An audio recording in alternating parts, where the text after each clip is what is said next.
Here are 5 reasons to support the annual Catholic Appeal. 1. Emergency assistance to those in need. 2.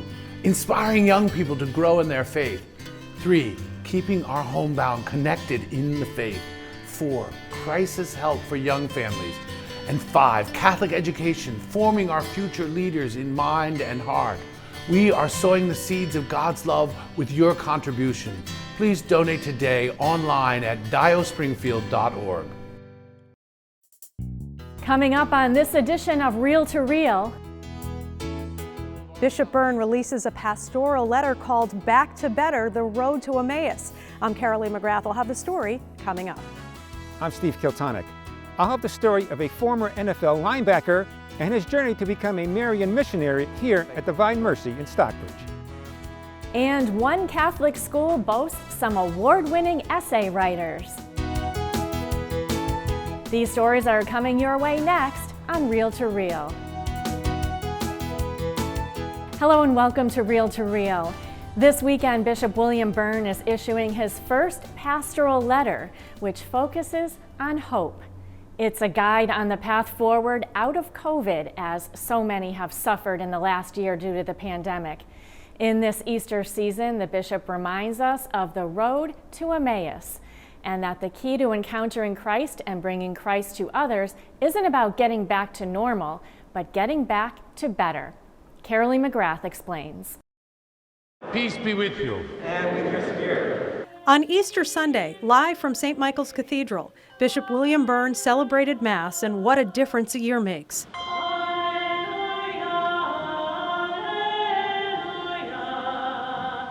While safety protocols still have to be followed, people were physically present.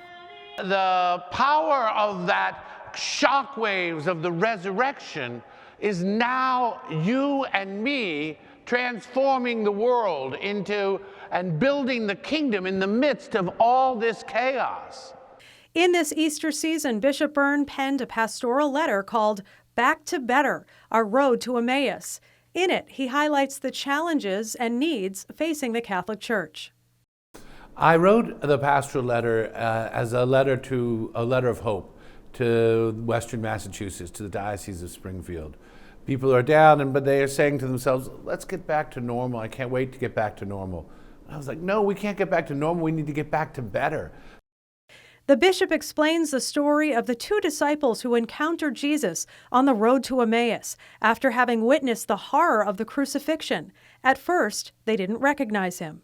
And so it's a meditation on the road to Emmaus, where the disciples have witnessed Jesus and they're in despair. And then they encounter Jesus, and particularly in the Eucharist, and they go out on mission.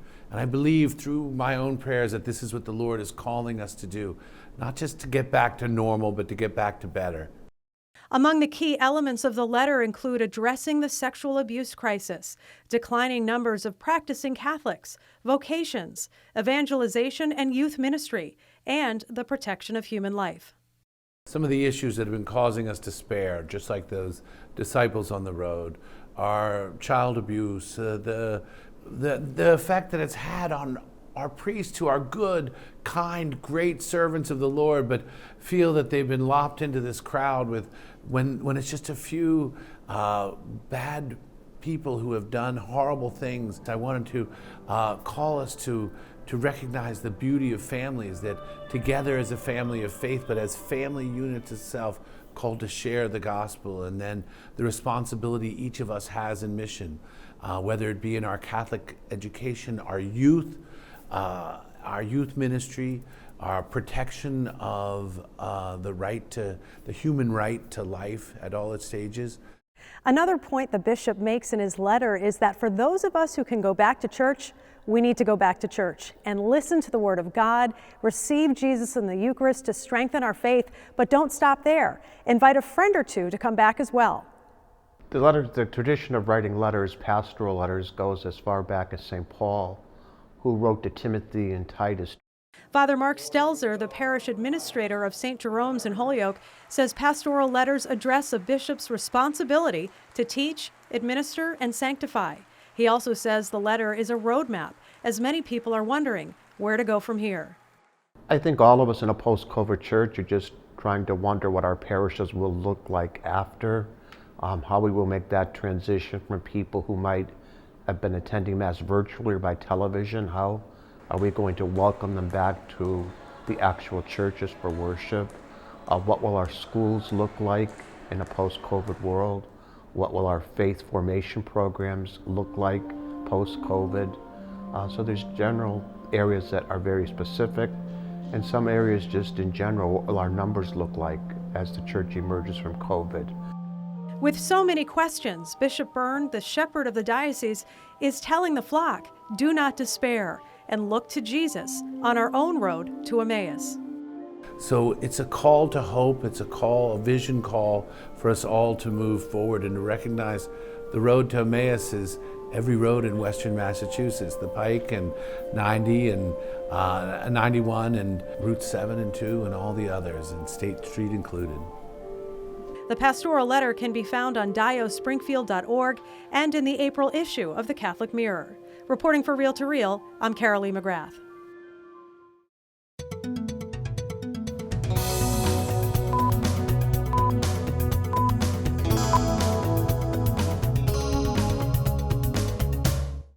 I'm Dan Dumas with your Reel to Reel news briefs. Students and faculty from the Elms College nursing program have partnered with Big Y supermarkets offering COVID-19 vaccines here in Western Massachusetts. David Martin visited a recent clinic in East Longmeadow and tells us more. More than 200 nursing students from Elms College have vaccinated thousands of eligible residents in the community. But they're getting a wonderful experience that they will carry with them throughout their nursing careers. And it's a bonus that it aligns with Elms College mission in really helping to serve our community, especially in during this pandemic. The clinic offers valuable hands-on experience for nursing students. You're never going to encounter nurses that are better at giving shots after this than us. And just getting used to the way things work. The paperwork has to be in order. All the steps have to be good. You have to ask the right questions and make sure you should be giving the shot, and it makes you think on your feet. Some Elms College nursing students administered the vaccines, while others monitored patients in the recovery area. Elms College students also help patients schedule a second vaccine appointment. And they're a lot more nervous than you would normally anticipate. And with the times that we've had, how difficult everything with COVID-19 has been, it's just a good opportunity to get to comfort them and let them know that they're doing something for the greater good of this community. Lillian Fedora, a parishioner at St. Mary Parish in Hamden, is eager to get back to church activities, so was grateful to receive her second vaccine from Elm students. They are so efficient. I mean, there's no waiting time. They're very good. You don't even know you're getting your shot. It's awesome. I'm excited that the students are here. Vaccination clinics have also taken place in Greenfield, and the Big Y is scouting more locations across Massachusetts and Connecticut. This partnership is crucial for the success of this whole program. We worked with Elms and the nursing students to be able to get up to over 500 people in here to be vaccinated. The Elms students have been very flexible, very knowledgeable, and very hardworking. It's been a great relationship. Elms College plans to remain with the clinics until the end of the semester. In East Longmeadow, I'm David Martin. And in just over 7 weeks now, the 2021 Annual Catholic Appeal is 60% of the way to its $3 million goal. Kathy Harrington reports. Now at $1,955,131.59, the Sowing the Seeds campaign is ahead of the 2020 Annual Catholic Appeal by more than $500,000. 11,550 donors have contributed, and the appeal is 65% of the way to its $3 million goal. Donations to the Annual Catholic Appeal are used to fund vital ministries and community agencies that sow the seeds of faith, hope, and God's love throughout Western Massachusetts. Those ministries and community-based agencies provide a positive impact on neighbors in need, including hot meals, emergency food supplies, and for women facing crisis pregnancies. Support for the Office of Vocations is an investment in the future of the Church, and support for educational services helps the youth to grow in faith. All Annual Catholic Appeal funds are used in Western Massachusetts. In Springfield, I'm Kathy Harrington. And to make your contribution, visit diospringfield.org/ACA and click on the Donate Now button. Finally today, Elms College will hold its second Father Hugh Crean Distinguished Lecture on Tuesday, April 20th from 4 to 5:30 p.m. Due to COVID-19 protocol, the lecture will be held virtually via Zoom. The featured speaker will be David O'Brien, Professor Emeritus and Loyola Professor of Roman Catholic Studies at the College of the Holy Cross. His talk is titled Reflections on the Year of St. Joseph. The free event is open to the public. To register for a Zoom link, head over to iobserve.org. Remember, you can always stay informed on all the latest news in the Catholic Church locally and beyond by logging on to iobserve.org. There you can read articles written by our Catholic communications staff and on-demand episodes of Reel to Reel. That's iobserve.org. I'm Dan Dumas, and those were your Reel to Reel news briefs. Thanks, Dan, and we have much more to come on this edition of Reel to Reel. On this Divine Mercy weekend, Steve Kiltonick will introduce us to a former NFL player who is now devoting his life to spreading the message of Divine Mercy. And Nick Morganelli introduces us to some award-winning essay writers. These stories are still ahead on Reel to Reel.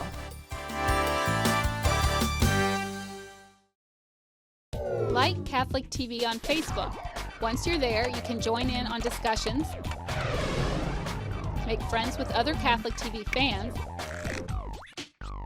watch behind-the-scenes videos from the studio, just finished this see 1, 2, 2, and stay up to date with the Catholic world.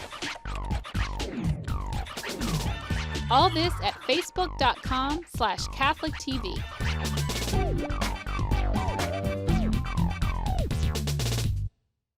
Here are 5 reasons to support the annual Catholic Appeal. 1. Emergency assistance to those in need. 2. Inspiring young people to grow in their faith. 3. Keeping our homebound connected in the faith. 4. Crisis help for young families. And 5. Catholic education, forming our future leaders in mind and heart. We are sowing the seeds of God's love with your contribution. Please donate today online at diospringfield.org. Just like the Rosary is comprised of joy and sorrow through praying the mysteries, so is bluegrass music. The Hillbilly Tomists, a bluegrass group started by American Dominican Catholic priests, recently released a new album. Explaining now the spiritual connection their music provides in this Catholic News Service story. I did write the National Guitar Company and told them that I play this guitar most days in my office looking out at the Roman Forum that's 2,700 years old, and that I really appreciate Italian culture and its amazing heritage, but that I'm also really proud to come from a culture that created a guitar like this.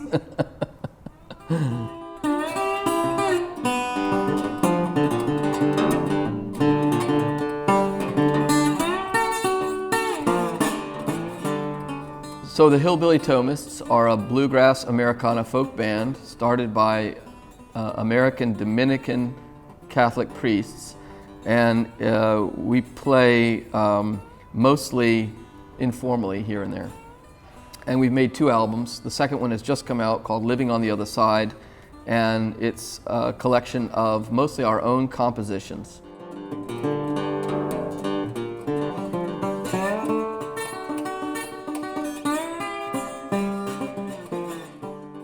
When we say the Rosary, we say there are joyful mysteries and sorrowful mysteries, and I think one of the lessons from that is that love of God is beyond the distinction between joy and sorrow. You can live with God in love, in joy, and in sorrow. And that's just part of human realism. I mean, if we can love God at all, we're going to love God in joy and in sorrow, because both are part of life. And so, because bluegrass music kind of humbly expresses the ordinariness of life, there's a lot of joy in it and a lot of sorrow. And that's kind of perfect for Catholic sensibilities, because it's kind of the acceptance of everything human. And then you have the added aspect of kind of turning that toward God.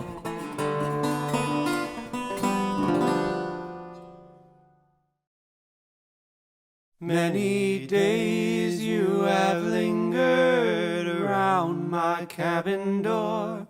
Oh, hard times come again no more.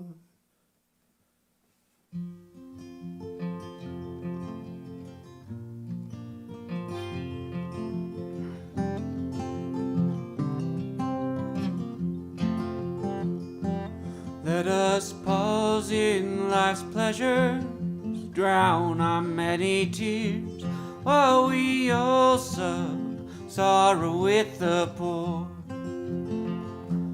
There's a song that will linger forever in our ears. Oh, hard times come again no more. This weekend traditionally marks Divine Mercy Sunday, the popular celebration usually taking place at Eden Hill in Stockbridge. But due to COVID-19 restrictions, the in-person event was canceled and moved online this year. Yet the message of Divine Mercy is still being carried out through the Congregation of Marian Fathers. Steve Kiltonick has the remarkable story now of a former NFL linebacker who helped found the Marian Missionaries of Divine Mercy.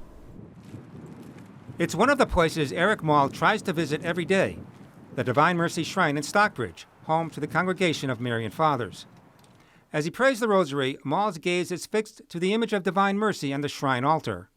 It's an image that changed his life many years ago and led him down the path to become a Marian missionary of Divine Mercy. At the missionary chapel, Maul spoke about his spiritual journey, which took him from the NFL to the Texas desert, the streets of Cleveland, and finally Eden Hill. His story begins in Monroeville, Ohio, a small farming town of 800. It's a place where everyone knows each other. Maul attended Catholic schools and never missed Sunday Mass with his parents and sister. I definitely grew up in the church, but not really with a deep understanding of the beauty of our Jesus. In high school, Maul played basketball, track, and football, all of which earned him all-state accolades. I longed to be perfect at whatever I did, and that's not necessarily that healthy, right? So whatever I did, I wanted to be the best at it. Maul excelled on the gridiron, and nearby Division I Kent State University awarded him a 4-year scholarship. His competitive drive led to Maul earning the distinction of strongest person in the school's history. Yeah, I'd work out 2 to 3 times a day and really just longing to become the biggest and fastest and strongest. As a 6'2", 260-pound linebacker with the Golden Flashes, Maul's punishing play earned him all-conference honors. I got dubbed the name Animal just because when I was in the weight room, I would be yelling, screaming, encouraging, very animated. But being big man on campus didn't reconcile with Maul's true belief off the field. I called myself a closet Catholic. When no one was watching, I was definitely doing my prayers and just going deeper into my knowledge with Jesus. But when everyone else was paying attention, I was just like everyone else, because I was so afraid to actually to live my faith. After sharing his faith with confirmation students, Maul felt a change deep within himself. The Lord had a plan, and that he saw the cries of my heart and what I was really longing for, and he used that moment and that specific time to touch my heart. Eric started a devotion to the Blessed Virgin Mary and prayed the rosary daily. But it was an encounter at a Catholic bookstore, Our Lady's Gifts, that transformed his life. The owner, Madeline, gave him the diary of St. Maria Faustina and told him about Divine Mercy. It was right before the novena to Divine Mercy Sunday, and telling me about the graces of forgiveness and of mercy and of clean slate and of starting over again. And when I heard that, there was nothing more in my life that I wanted. But football was still a big part of his life, and Maul was drafted into the NFL as a free agent. In 2005, Eric Maul seemed to have it all. He had made it to the NFL with the Cleveland Browns, he had fame and fortune, but something was missing. His life then took a 180-degree turn down a Texas highway. Draft day was probably one of the saddest days of my life. I knew I was entering this path that I wasn't supposed to be walking down. Not because it's bad, I just felt like the Lord had another plan for me. During preseason, Maul was traded to the New York Jets, but by then his heart left football. And I knew I couldn't make the decision by myself. And I think he gave the grace of them letting me go, and just that freedom to follow him wherever he wanted. After getting cut by the Jets, Maul became successful selling medical devices. Still feeling empty, he gave away all his possessions and became a Carmelite hermit in southwest Texas. His parents thought he'd gone crazy. It was a beautiful time of just solitude and silence, of work. Not only healing and rediscovery of myself, but discovering the truth of who God is. Sensing the need to follow in Jesus' footsteps, Maul left to live among the homeless of Cleveland with the hope of restoring their dignity. And we need to be reminded of our beauty and how precious we are, and that's done through tenderness. Maul felt called to the Shrine of Divine Mercy to meet Father Joseph and explain his idea to bring the Divine Mercy message of love to the poor. Father Michael Gately, who in 2011 was the Marian's director, or Father Joseph, described what Maul told him. I just wanted to give you something I got when I was on the streets. And he pulled out this old tattered image of Divine Mercy. And what I was praying for was that the Lord would send me somebody to help make Divine Mercy images. So I said, Eric, I need your help. Maul began working for the Marians, making inexpensive Divine Mercy images, and with fellow missionary Lewis Brooks, passed them out to the homeless. Gately said Maul was the catalyst for the formation of a new group, the Marian Missionaries of Divine Mercy. They walked the streets of New York, Boston, Springfield, and Pittsfield, spreading mercy to those on the margins of society.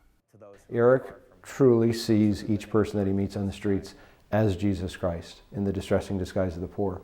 And that rubs off on the missionaries, and they begin to learn to see people in that way. What he's experienced from the Lord is that incredible tenderness of the mercy in the heart of Jesus. And Eric loves him, and he inspires other people to love Jesus because he reflects an image of Jesus that is extremely lovable. God only sees you as his child who deserves to be loved. And I think the idea is like, how can we then see with the eyes of God? In this documentary produced by the Knights of Columbus called The Face of Mercy, Maul searches for the homeless of New York City.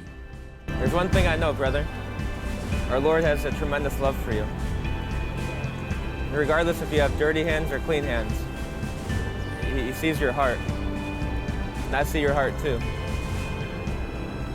I want you to know that you're worthy to be touched. I want you to know that, brother. Before the pandemic, the missionary candidates gathered to talk about their faith. All are at different stages of discernment, which could lead to a full year as a Marian missionary. Our motto, so to speak, is Mary, Mercy, Community, of like longing to live totally consecrated to our beautiful mother, fully transformed into the person of Christ as Divine Mercy. But like, how do we come together as a beautiful family? Since becoming a missionary, Maul started his own family. He met his wife, Christy, nearly 5 years ago at the shrine. She would drive up from New York City, where she was a nurse, to spend time in adoration. They have 3 children, Faustina, Joshua, and 1-year-old Christian. We feel like privileged to be here and to love, and to be loved by so many people. The shrine is now home for Eric Maul. From here, he continues his missionary work to spread the message of divine mercy to the poor and forgotten. For Real to Real, I'm Steve Kiltonick. The Knights of Columbus holds an annual student essay contest, and one Catholic school in our diocese participates each year. Nick Morganelli shares the good news of multiple winners from the Chicopee Catholic School. St. Stanislaus School in Chicopee is celebrating. They don't have one, but 3 Catholic Citizenship Essay Contest winners: Kelly Roqueza, Luke Sarland, and Nicholas Burns. All thanks to collaboration between the Knights of Columbus and teachers. Delfo Barbarni Jr. coordinates the program. This is the first time we've ever had all 3 from the same school, and that makes it a unique situation. The process works where you have the the consul contest first, and then it goes to a district level, then to the state, and then to the national level. This year there was no district level competition, and all the other ones, the ones that didn't win, they also wrote. They also had some pretty good writings themselves. It's just only so many can win. This is where the students put on their thinking caps and get writing, the English classroom. And what happens here is pure magic.